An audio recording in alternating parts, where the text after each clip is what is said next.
Coming up next on the CHGO Cubs Podcast, 10 days away from opening day, Seiya gets hurt. How bad is it? Plus, Team USA wins a thriller against the Dominican Republic, and plenty of controversy to talk about in that one. Let the madness begin. Oh no, JMO. CHGO next.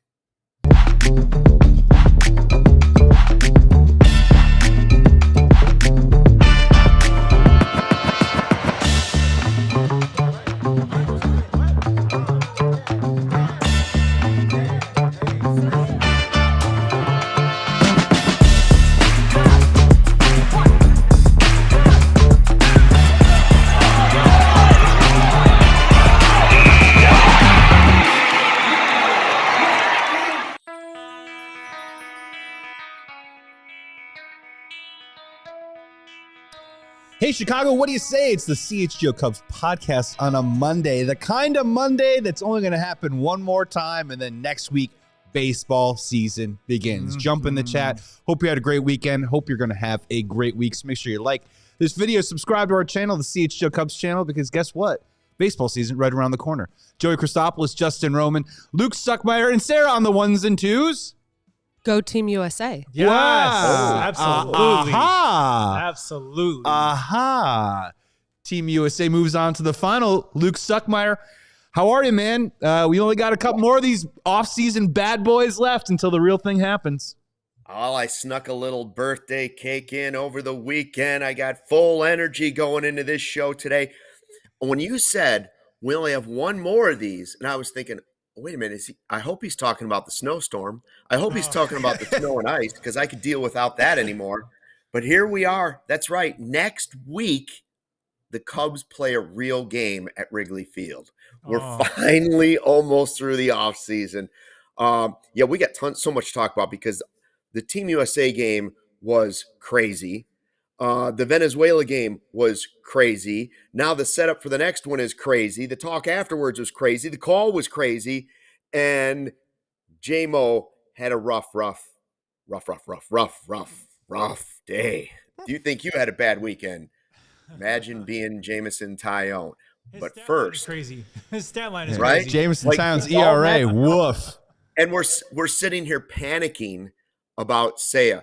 That cover photo for this podcast has me terrified. He looks disheveled. He looks confused. He looks scared. I just hope he's not out for like a month. I can deal with him missing opening day in 2 weeks, but he really does have a problem of being healthy at the beginning of the season. It's crazy. And through no fault of his own, too. I mean, like, he was playing in the World Baseball Classic for his country. You know, it's like, and I mean, he wouldn't do anything. He tried stealing a base, and he dove head first. And you know, I am an optimistic person by nature. I didn't see him twist his knee. I didn't see him, like, it didn't look gruesome. I mean, so optimistically, I'm thinking that maybe he banged his knee on the dirt and it's like a really, really bad bruise. I mean, we're all kind of guessing here. I mean, I don't think any of us are doctors, but I'm hoping for the best, because nothing I saw makes me think he's like out for the year or out for months or whatever. But yeah, we're all patiently waiting for that update from the Cubs, right? Yeah, Jesse Rogers this morning on ESPN 1000 with Cap and J Hood said that he was on the optimistic side, Luke, that he was hoping that he's in your camp, right? Days, maybe a couple weeks, not months. When do we see Seiya Suzuki slide head first? I know, yeah. He seems like a foot sliding first kind of guy. Yeah. And you know, we're going to talk about the WBC. The excitement level's been off the charts. It's really helped the game of baseball. The ratings have been awesome. But again, just under my breath, I can't wait for this thing to be over and just get these guys back in uniform, man. And look, like, Luke, like, I think there's two parts about it. The first one is obviously they built the team for this, right? They have the depth to be able to have someone incredibly capable like Matt Shaw immediately play right field. And then the other part about it, Luke, is we can't mess around with this. If it's a deep bone bruise or something, maybe Cubs fans do have to begin to prepare themselves for maybe it is 2 or 3 weeks, right? Because those things don't just heal overnight. Do you want him playing through this, Luke, or do you want him coming back when he's 100%? No. I want him 100%, and selfishly, because we've been doing our fantasy draft, and I have the final pick, and there's no Yeah, deadline. that's not fair. He's holding the draft That's not hostage fair. right now. Deadline. So I'm asking the live YouTube chat here at the CHGO Cubs YouTube channel. I have a few choices left with the last pick. I could go with Conforto. I could go with Carlson. I could go with Alcantara, or I could go with who's left? Milner, Hollowell, just a couple relievers. But once Seiya got hurt, I said, "Oh, hold on, Nelly. I got a way to finagle a little advantage in this game." I wasn't sure if Carlson and Conforto were both making the roster, but if Seiya's out for 2 weeks, why wouldn't they both make the roster, right? It's possible they do anyway, but then I don't know which one I'm taking.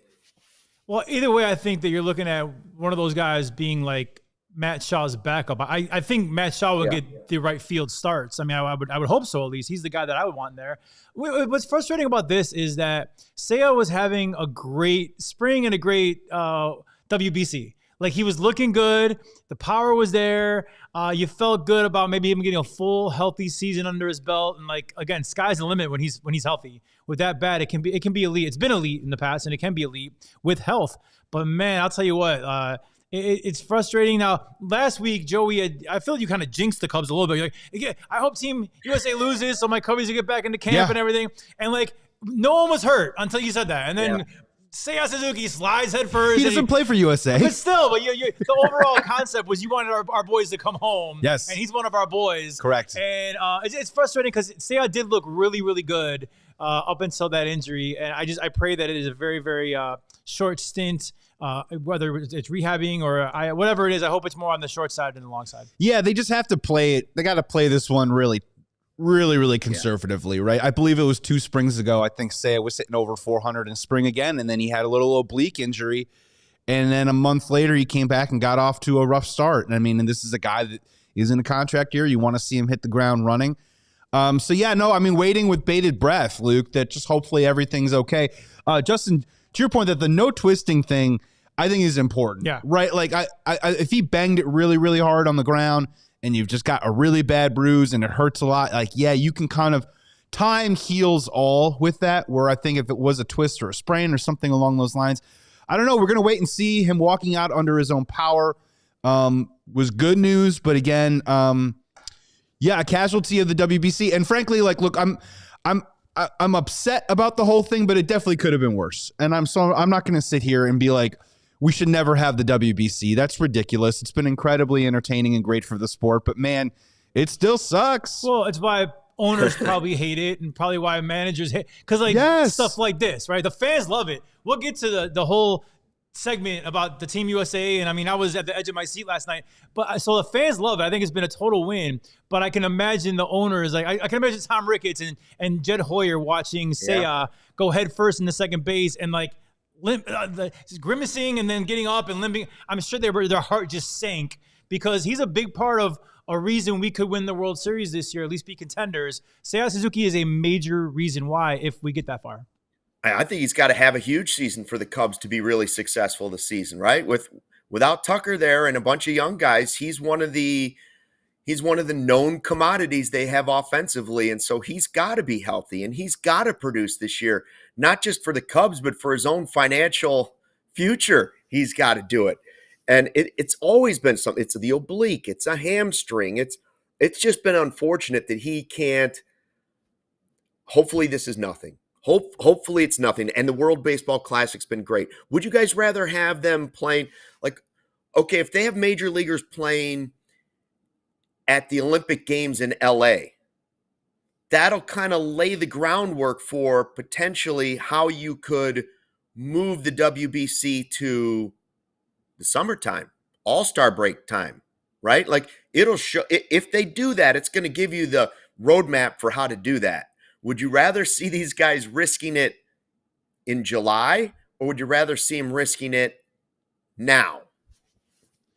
I'm going to go option C. I'd rather see him risk it at the end of the season when we've won the World Series and if you get hurt, you got all offseason to recoup. But, there's no right or wrong answer here.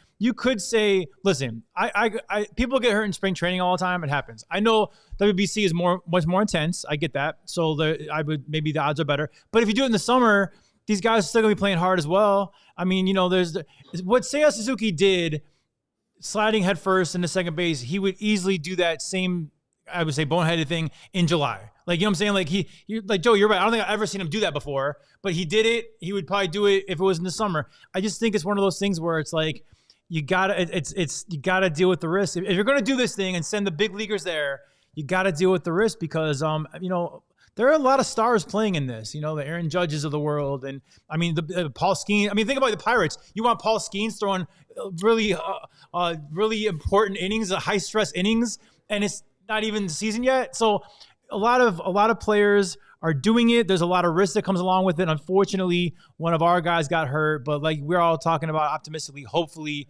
it's just a short setback. Yeah, super quick shout out to Cassie in the chat here, by the way. Cassie making a live show today. Diehard, one of our favorite fans from North Carolina, joined us for the rooftop events last summer. Great to see you, Cassie. Everett also in the chat too as well. Just getting a lot of love in the chat, so I got to shout it out really quick. Yeah, I think it was Jason Stark on Twitter via one of his podcasts actually came up with a brilliant idea for the midseason one where he was like, if it was, I believe it was like on Friday, everyone gets there for the All-Star game. Saturday's the home run derby. Sunday is the All-Star game. And then Monday through Friday, you do more of a truncated like 6-day WBC that week. And then you get like that weekend off and then you come back. Now, I'm not really a huge fan of that because it would be incredible to watch, you guys. But again, it's just like, if a guy's going to get hurt, I want him to get hurt on my dime or on my dollar or on my time. Like, that's the whole point. So I do think that the way that they're doing it now, at the very least, is that the way that they're structuring it is everything is being dealt with abundance of caution, just in my opinion, right? Like, Paul Skeens was awesome last night. They're not letting him throw 100 pitches. Right. Like that's the important thing. If a guy comes up lame or gets a little banged up, he's coming out of the game right away. So I would just rather have that. And then in the case of Seiya, hopefully we keep doing it. We're knocking on the wood there. If it is an injury that is only maybe 10 days, I'd rather eat that 10 days now in March and April than eating those 10 days in August. Like that's where I land on that. What happened is to Mason Seiya? Miller available for the championship? Oh man, I got some. He shouldn't be. I'll tell you that right now. He shouldn't be. That'd be three games in 5. No, he is not. 3 appearances in 5 days. He shouldn't be. Well, before we get to all the Team USA stuff, I want to say about Seiya. What happened to Seiya Suzuki wasn't a WBC thing. It was a baseball thing. You know what I'm saying? That could have happened in the WBC. It could have happened against the Rangers on opening day. It could have happened in July. I mean, it's one of those things where that I don't think wasn't, arm fatigue or it was a baseball thing that went wrong. And so that being said, man, we're all praying, right? Well, he's proof of that, Justin, because none of the other injuries he's had in previous years had to do with the WBC. Right. They had to do with the Cactus League. So yeah, there you go. Right. So it can actually happen other places for all of us that are worried. But yeah, we're a little concerned as we wait for,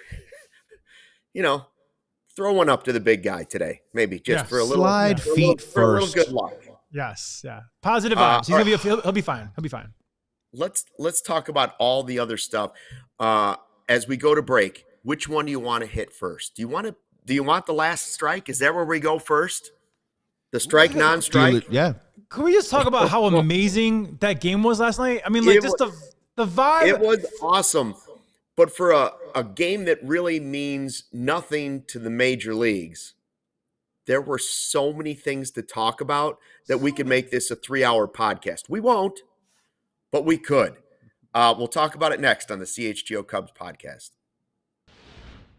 Hey, Cubs fans, no one likes that dreaded question, what's your 5-year plan? Well, what if I told you we had an answer for reliable and intelligent Wi-Fi, and what if you could use it and keep it at the same price for that 5 years? Because that's the Xfinity 5-year price guarantee. Imagine Wi-Fi that makes everything in your home work together, that finds and fixes problems before you even notice it, like super intelligent Wi-Fi with a 6th sense, and then lets you stream the game even when the whole family's online. All your devices working in perfect harmony. me for 5 whole years. Thanks. That was a third. Yeah, that was the third. Yeah. And here's the best part. No annual contracts, no hidden fees, and Xfinity's best equipment included. And take it from us, a lot can change in 5 years. You know what we're talking about. The Cubs may be competing in the NL Central and the National League. Roll the clocks back 4 or 5 years, and not so much. So lock in your price today and lock the possibilities with Xfinity. Learn more at Xfinity.com. Xfinity, imagine that. Select plans only. Restrictions apply.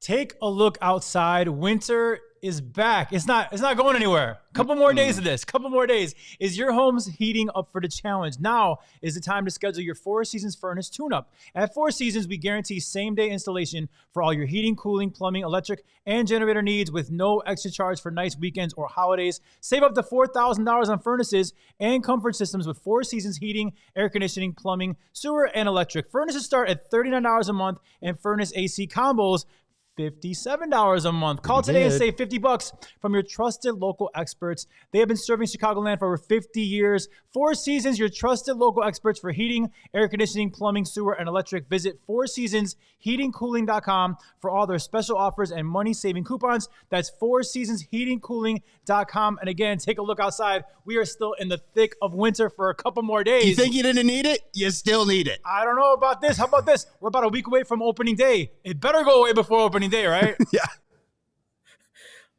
Wow, what an ad read there, Joey, and the harmonies. You're the expert, Justin, but that sounded pretty good. Pretty good. No, when I was we had a coaching afterwards. He Yeah. helped me. He's showing me the ropes. No, he's good now. It was a little flat, but then he brought the pitch up a little. Yeah. That was perfect. And did great. Okay. So yeah, the World Baseball Classic, man. I will say the games have, as expected, been very good. And when you look at the rosters, some of the I still don't know how Italy's doing it, but some of the rosters are loaded. So beating the Dominican Republic in one game was a lot of fun because that is a star-studded roster. Did it live up to the hype for you? Or did the end ruin it? No, for sure the hype was great. I mean, but in a weird kind of reverse way. I did not think it would be a 2-1 game. I didn't think it was going to be a pitcher's duel. I mean, I knew we had Skeens. Their pitcher, Joey, you had sent some stats that our lineup crushes Luis Severino. Yeah. And they did not. I mean, he looked really, really good early on. And it really was a pitcher's duel. But I'll tell you what, I was with my brother-in-law and my son and my nephew. They're both 11-year-olds, both play travel baseball. And we were all glued to the TV from front to finish. I mean, it was such a good game. I'm an old school guy. I do love pitchers duels. There was some good defense in there with Aaron Judge and the throw, and then the guy Robin, the home run, Robin Judge taking it back from center field. I mean, there was so much good stuff in that game. And I know we'll get to the last call, but it didn't. I mean, it for sure lived up to the hype for me, but in a weird way. I thought it'd be like a slugfest, and it wasn't. It was a pitcher's duel, but nonetheless, very, very exciting. Yeah, great baseball game. Niran in the chats giving some of the highlights too as well. I couldn't agree more with just it had a little bit of everything, which was awesome. My general thoughts were, so I was in heaven last night. For those that don't know me very well, I had friends over last night. We had pizza, we had snacks, we had drinks. I had WBC on one screen. I had the Oscars on the other screen. That is literally a night in heaven for me, more or less. And obviously cheering for different things at different times was pretty funny. I think the in memoriam happened right when J-Rod robbed the home run from Judge, which is a weird reaction moment. My other thought, too, is that there was a moment, too, when Bednar was on the mound, Luke, where I was like, man, is the America's really relying on the Pirates? Yeah. Like this is our last what are the odds of that? Relying on the Pirates. But yeah, great theater, awesome stuff. Skeens was great. He was great. And then Mason Miller is just filthy. Absolutely filthy. Do you know, Luke, that his last 50 hitters dating back to last September, he struck out 39 of them? And no hits, right? I don't think he's allowed I one believe yet. no hits out of those 50 last batters. I'm pretty sure. He's one of those guys. Yeah, he's one of those guys that we've talked about for a couple of years where you say, all right, if they would be willing to let him go, would you be willing to deal for him? Because whether he's a closer or a starter, he's right there with Skeens and Skubal where you say, wow, this guy this guy's unbelievable. Like, I love Cade Horton, but this guy at the end of the game. And that said, I feel pretty good about the way Daniel Palencia looked for Venezuela, huh? Absolutely. Closing out Japan. That looked good too. I don't think the finish of this game ruined it for me. It didn't ruin it because baseball has to have this. They are trying to catch, and they never will, but they're trying to catch back up a little bit to the NFL and other sports. And it's why a work stoppage would be a disaster, but something like this is just great for the game. Like, even with Seiya and other guys getting hurt, it's great for the game because it's bringing, you would never have this type of energy. And that's one of the votes for it happening in spring training is you would never have this type of energy right now. Like, we went to spring training and the game was fun to be at and the sunshine was great and the drinks and the food were great, but we weren't glued to the game like you are to this. This is insane. And the players aren't into it like they are this. Yes. And so I don't know what the best time is to have it, but this game and even Venezuela beating Japan, it's why you look at it and say, the game's not dead. People that say the game is dead, it's not dead. No. This is what you need, and this is how you get your stars to promote it. This is why the NBA is struggling, because you can't get your stars to invest in stuff that matters, even though it's not in the NBA. You're getting guys to play as hard as they can, even if it's only for 3 innings. But they care because there's so many players from so many different places, and they want to prove that their country is better than the other country. Yeah. And it's bragging rights. Juan Soto proved it afterwards. Yeah, he did with his quote where he said that we showed the world that we're the best team. Yeah. And it's like, you guys just lost. Like, no, you didn't show the world. You guys lost. So you're not the best team, but it was one call. But Luke, to your point about, they're never going to catch the NFL. Like, NFL, they that is the number one sport here in America. But I will say, I believe that MLB has jumped over NBA. I mean, the ratings have been huge in WBC, and I just feel that they're two different leagues. NBA is kind of doing this, and MLB is going up. And I believe that they actually have taken over the NBA. But you're right. Everything about this tournament has been great. I don't remember loving it back in the day. I know when it first started, it wasn't the big stars. But, like, I'll tell you what, I'm invested. I am all in on this tournament. Last night, we were at the edge of our seats. I already have plans for tomorrow night. I'm hosting a party. I mean, like, we're all in on this thing. It's so cool. And you're right. Otherwise, it's like spring training baseball. Like, yeah, it's cool to get sun and have a couple drinks or whatever. But, like, we were interviewing people. You know, we weren't glued to the game like we were last night, you know. And to talk about that call really fast, you know, yes, it was a blown call. I mean, for me, it was too close to take. I mean, you're taught your whole life with 2 strikes, you got to, like, you know, that I can't believe you took that pitch. But regardless, it was a ball, 1,000%. But they did not lose the game because of that. They had many, many chances for 9 innings to capitalize, to put runs on the board. They did not. It always looks really, really bad at the very end, but the DR had many chances to tie that game or win that game, and they failed every single time. And we finally got a break at the end, didn't we? Yeah, it's got all the components, right, of just high drama, high theater. I mean, when we were making these references to the NBA, I don't know exactly what the comp would be with the current state of the players or whatever, but the fact that Julio Rodriguez robbed a home run from Aaron Judge, amazing. And then the reaction that he had, the drama of just that alone, bottle that up and sell it, baby. Like, you know what I mean? That in itself, the fact that we also have, and I know, the Dodgers are the Death Star. I get all that. But the fact that Shohei Ohtani, no one disagrees that he's not the best player in the game. And then he proves it on a consistent basis no matter what he does. Every time he steps on the diamond, he continues to show you why he's the best player in the game. It's great for the sport. It's awesome. And then, honestly, every once in a while, Luke, I know you'd appreciate this, sprinkle a little controversy on there to get people upset. And now you've really got the eyeballs. Like, this is probably the last time that call is not going to be, you're not going to be unable to dispute that call in a WBC. And frankly, like, yeah, I'm sorry, not sorry, in terms of anyone that's upset about that call. I mean, he was running four seam on him multiple times. He fouled it off, had the guts on 3-2 to finally spin one, completely buckled the guy's knees, right? And yeah, the call was a little bit low, but it was a great pitch, right? So Great pitch. I mean, it was an out pitch. And it was, and then they called it on that game. So I don't know, a little controversy goes a long way when you're talking about popularity for a sport. I don't think baseball's upset.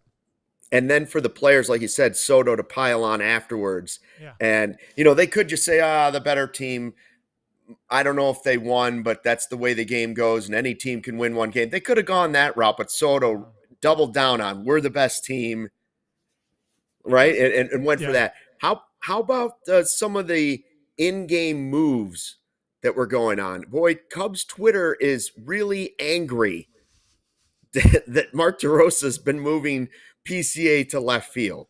Are you as angered by this move, or is there an explanation for it? Because first of all, I don't care. It's not. I don't think he's any more at risk playing left than he is center. But is this a bad move by DeRosa, and does it make you mad? So let's start here with just this. The fact of the matter is, and this is to PCA's credit, PCA has played his way into this lineup. Mm-hmm. He has forced the hand of Mark DeRosa. I know here in Chicago, we all think that PCA should be starting over Byron Buxton because that's how I personally feel. Mm-hmm. That's not how this WBC started. But because Pete Crow-Armstrong has hit 2 bombs, is getting singles, is making things happen, causing chaos, doing what PCA does, he has forced his way into the lineup where now Byron Buxton, who wasn't having a bad WBC, has ostensibly been benched for PCA. I do know that there was a report heading into the WBC. Buxton has had injury issues in the past, that I guess he was told that he would only DH or play center field. PCA is a younger player. He's a versatile player. He's incredibly athletic. And if anyone could play any position on the field, maybe you say to yourself, why not just throw PCA out there? I understand that he's a better center fielder than Buxton. I totally get that. But again, what would you rather have? Byron Buxton, who can't play left field, and PCA in center, or Byron Buxton in center and PCA who can play left field because he can play anywhere? I think that's where DeRosa's. I'm defending DeRosa on this one because you got to figure out a way to keep PCA in the lineup. That's the bottom line. End of story. That's what he's put himself in the position to do. Why do you have to bring in Byron Buxton? You know what I'm saying? Like, PCA is the best defender in all of baseball. So I'm with Craig Brindle. PCA belongs in center field no matter who's on that team. So if it's a matter of bumping PCA out of center, why does Buxton have to come in at that point? Because Roman Anthony's, Buxton's got a lot of offensive. He's obviously a good offensive player. I'm saying, but if you're talking about defensive alignment, defensive replacement, PCA is the best. I think the best defender in all of baseball. So why move him off his natural position? Because listen, he is the best. He is a great center fielder. Is he an amazing left fielder? He's used to center field. I take my chances more of him in center field than anywhere else. So my thing would be well, then why we're bringing Byron Buxton in the game in the first place? Because the Roman Anthony's, they don't trust him in left. Yeah. He's got a name, though. It is a tough situation. I give DeRosa this much.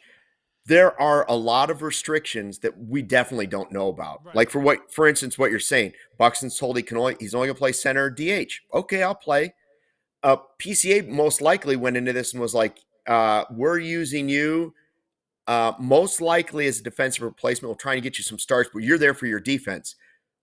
That literally could mean anywhere in the outfield because he's so good and so talented. And so maybe he was just willing to do it and Buxton wasn't. I hear what you're saying, Justin. Maybe Buxton didn't need to come into the game, right. But if you thought, all right, PCA in left, Buxton in center, if you think that's a better overall defense out there, then you make the move. Yeah. And obviously he did. Listen, that's not the reason I don't know if the game came down to that. I just don't have as much fury about it as most Cubs fans do, that PCA's being disrespected. How could you possibly take him off a center field? I just don't feel that way. I think anybody that's watched Major League Baseball knows that PCA is a better center fielder than Byron Buxton, but was that defense better by having all three of those guys out there and Buxton not on the bench versus Roman? So I'm okay with it. I live with it. Yeah, and the bottom line is, I mean, I think it's more of a credit to just what Pete's done. I mean, like, you know, when you talk about, like, you know, we were talking yesterday where, like, I think Gunnar Henderson's an incredibly young, talented player, right? I'm here to tell Cubs fans objectively that Gunnar Henderson has a brighter future today than Alex Bregman at 32 years old moving forward in the rest of his career, right? And I don't think Gunnar Henderson being replaced for Bregman is that big of a slap of the face for Bregman. One, he was 7 for 9 against Luis Severino and walked away 8 for 11 after hitting a bomb last night. So DeRosa did the right thing. And frankly, like, I think it's the same sort of thing a little bit with Cal Raleigh and Will Smith. Like, Will Smith is a damn good catcher, man. Yeah. It is. I think it has less to do with, like, Cal Raleigh getting benched for having no hits, more like he's being replaced by a really good hitter. I think it's just a credit to Pete. Is like, Pete's forced the issue. We're like, sorry, Byron. But, like, it's Pete's center field now. Yeah. And when we do make the defensive thing, I think he's just trying to, like, pick between the two of the lesser evils, if you will. And if you are going to take Roman Anthony out, do you trust in left field PCA or Byron Buxton more if you think they're both capable of playing center field? I think it's a little bit more of that. Does Gunnar Henderson, he's a natural shortstop, correct? Correct. So on the broadcast yesterday, they did say that when DeRosa called Henderson, he said, listen, I want you on the team, but Bobby Witt Jr. is my shortstop. Yes. You're not taking that spot.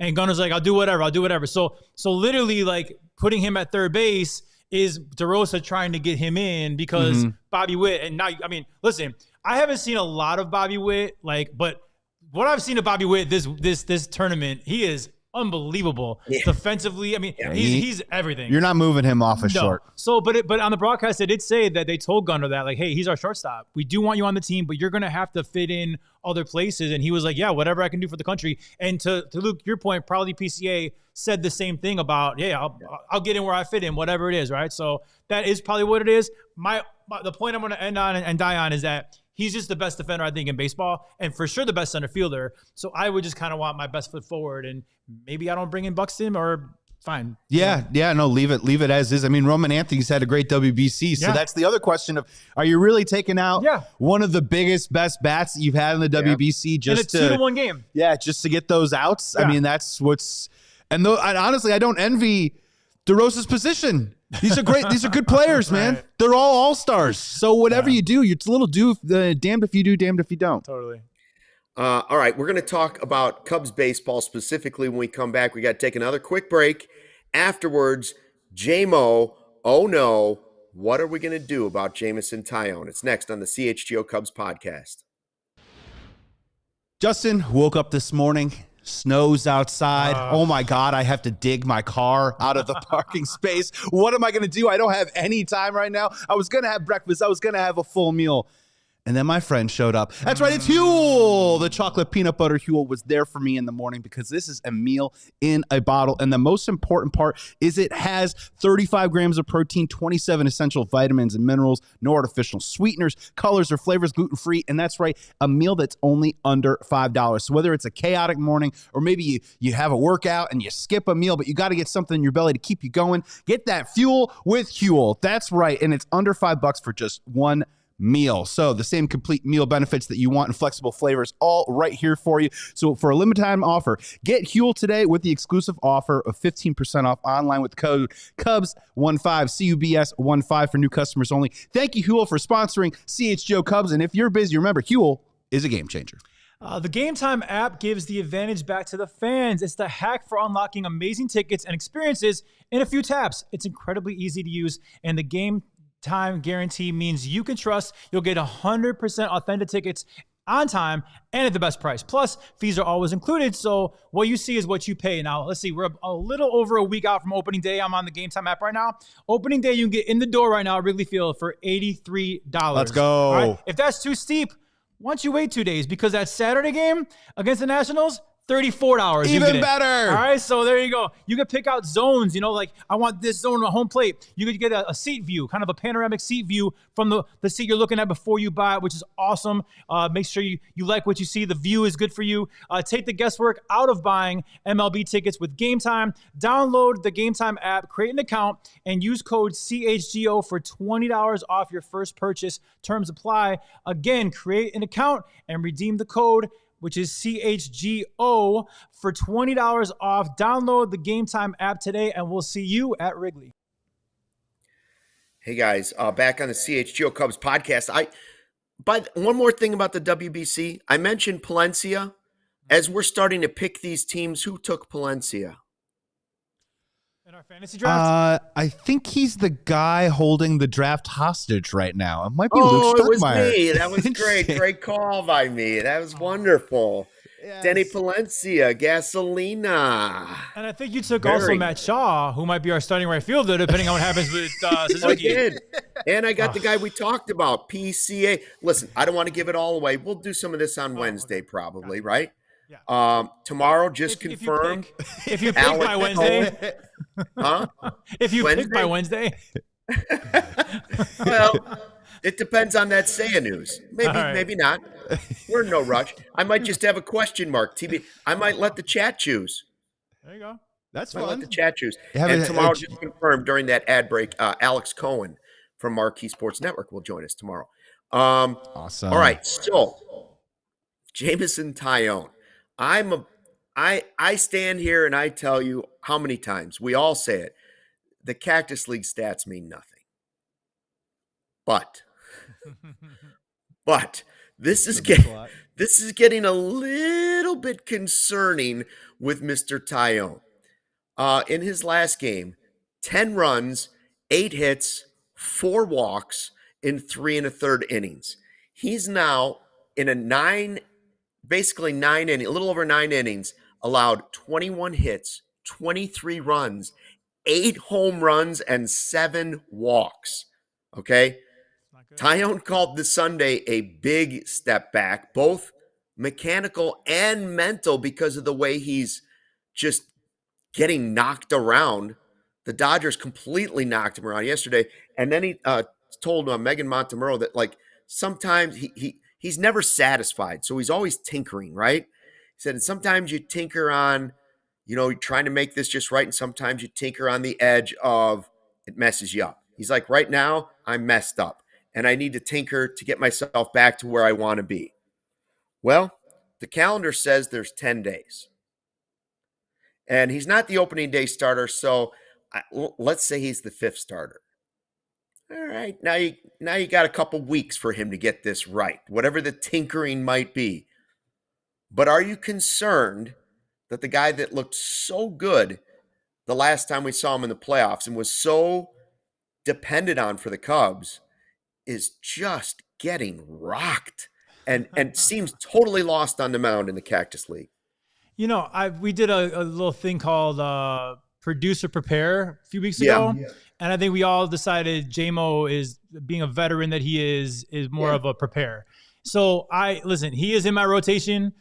He pitched 2 of our biggest games last year in the postseason and did phenomenal at both. He also pitched for Canada in WBC and did fairly well as well. So I am not worried. I'm not alarmed. I would love better results. I don't know how many, if he's got 1 more star, 2 more stars. I don't know how many is left, but I'd like to see the next one out be better. But until he's getting rocked at the major league level, during the season, I'm not pressing the panic button yet. I'm not pressing the panic button yet.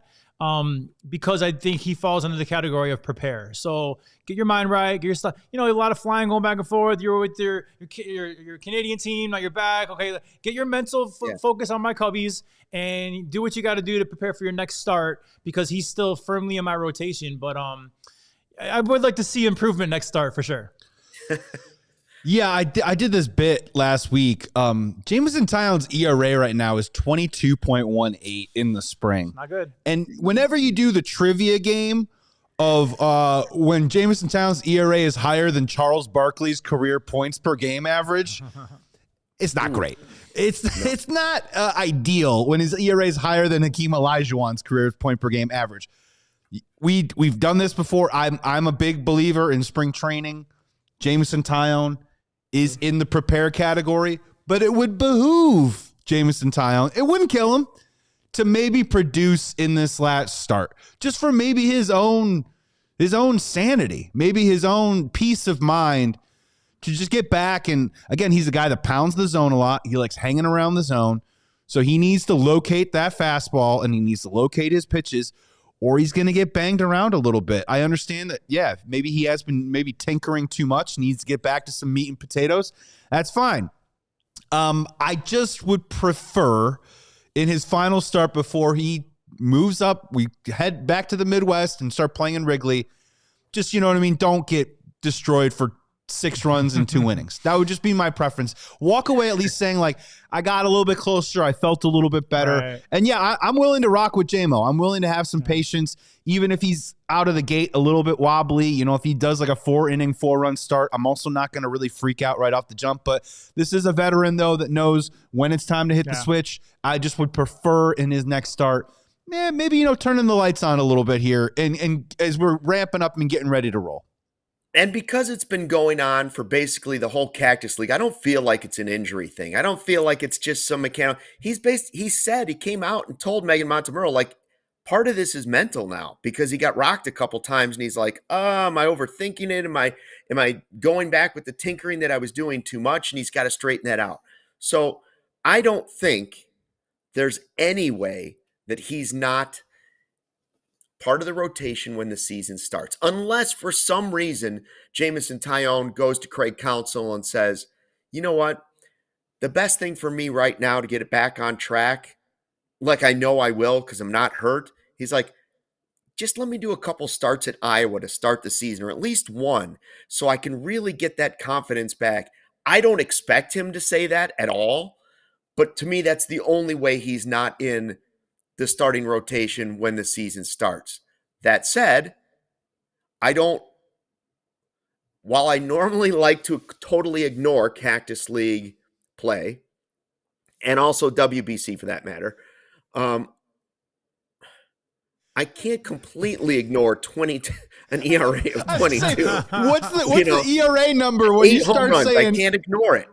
I would got to pay attention a little bit. I think Corey Seacrest has a really good comment. While you can't hit the alarm for spring stats, maybe this impacts his number in the rotation order. That's fair because he might need more time to kind of get right. So you put him in the number 5 spot no matter what. Yeah. Yes, for sure. Or to Niren's point also, like the thing that you want to maybe try and avoid is you want to give Craig as much flexibility and optionality he can on a daily given basis.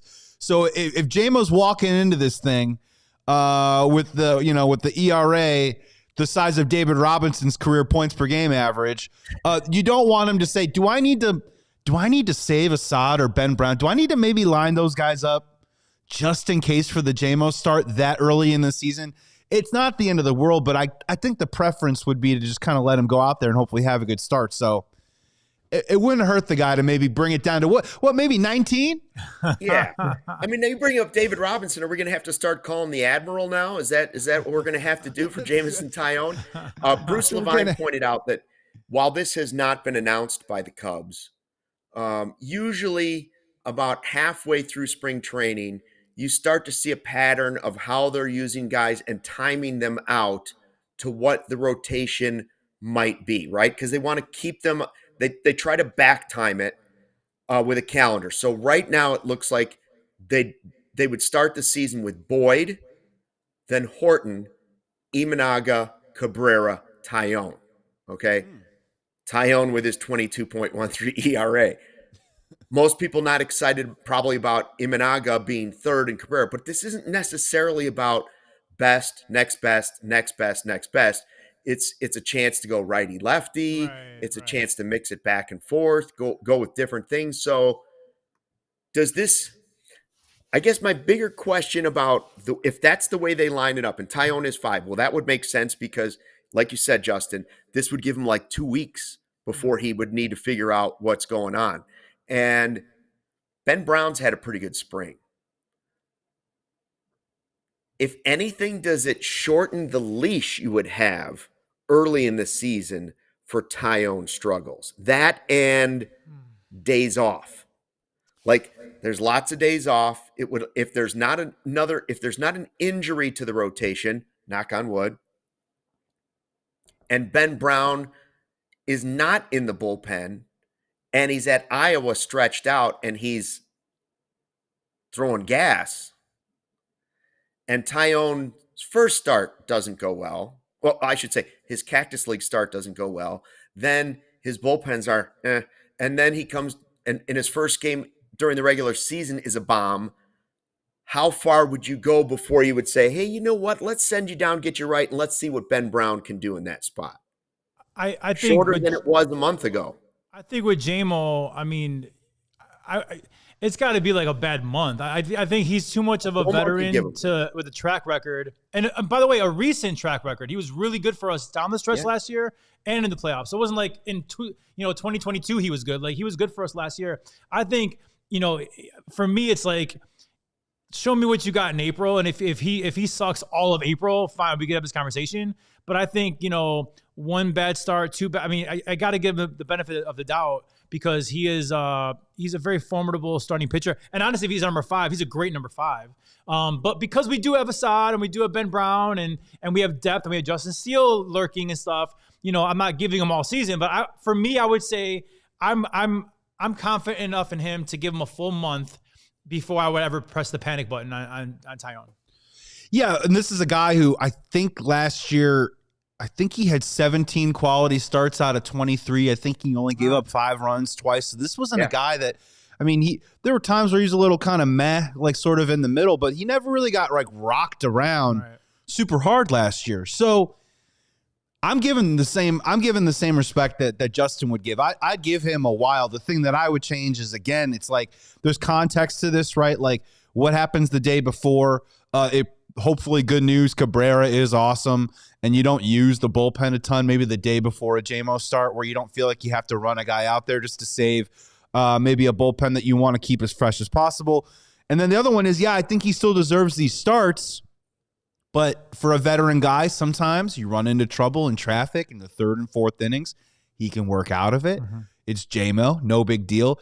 Maybe that's when you pick up the phone and you start heating up the bullpen just a little bit earlier if the guy just is struggling to get right in the moment. You want to give him time to work through it. But again, like when we talk about the leash, it's like, all right, we're going to let you go out there.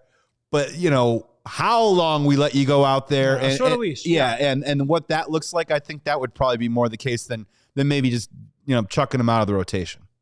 I'm going to be a total hypocrite right now. Uh-oh. Pay attention. Ooh. I've laughed and joked over and over about the Cubs talking about the weather at Wrigley Field and how it impacts their stats and their production. But his biggest friend, Taillon's right now, is not only finding whatever tinkering he needs, but his biggest friend might be a 30-mile-an-hour wind blowing down Lake Michigan, because we all know that one of his biggest problems has been home runs, including the 8 here in the Cactus League. But that's in Arizona with the high sky and, who knows what's going on. But when that wind is blowing in and it's 36 degrees and it's coming off of Lake Michigan, that might also be something that helps get him back on track, get the confidence back a little bit.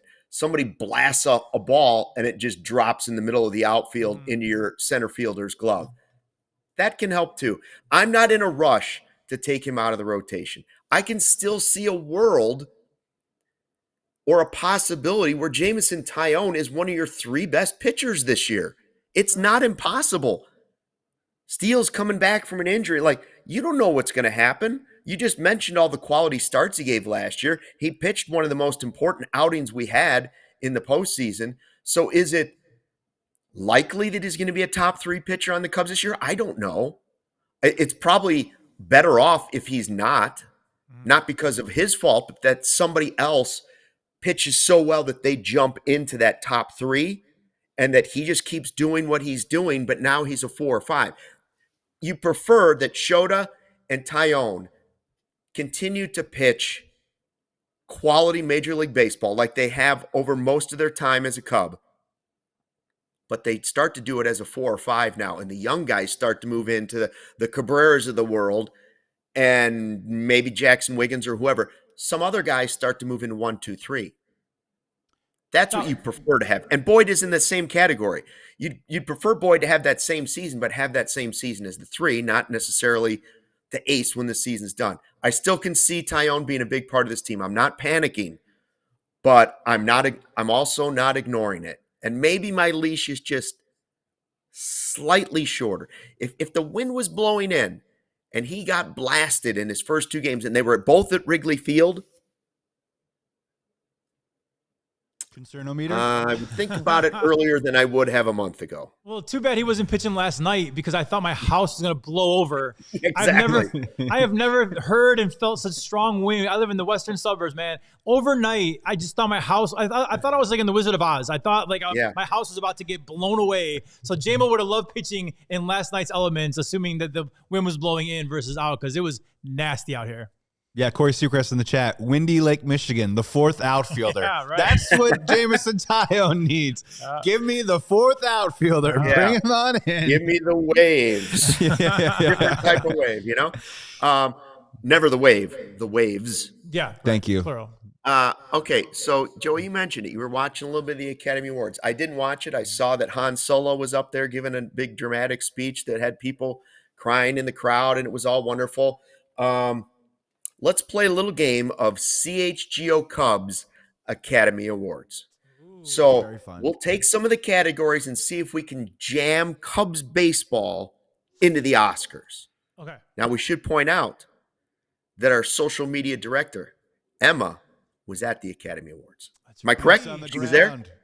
Boots on the ground. Right. We had boots on the ground at the Academy. CHGO is so diverse in the wings that we spread around the world that we're even at the Academy Awards. Okay?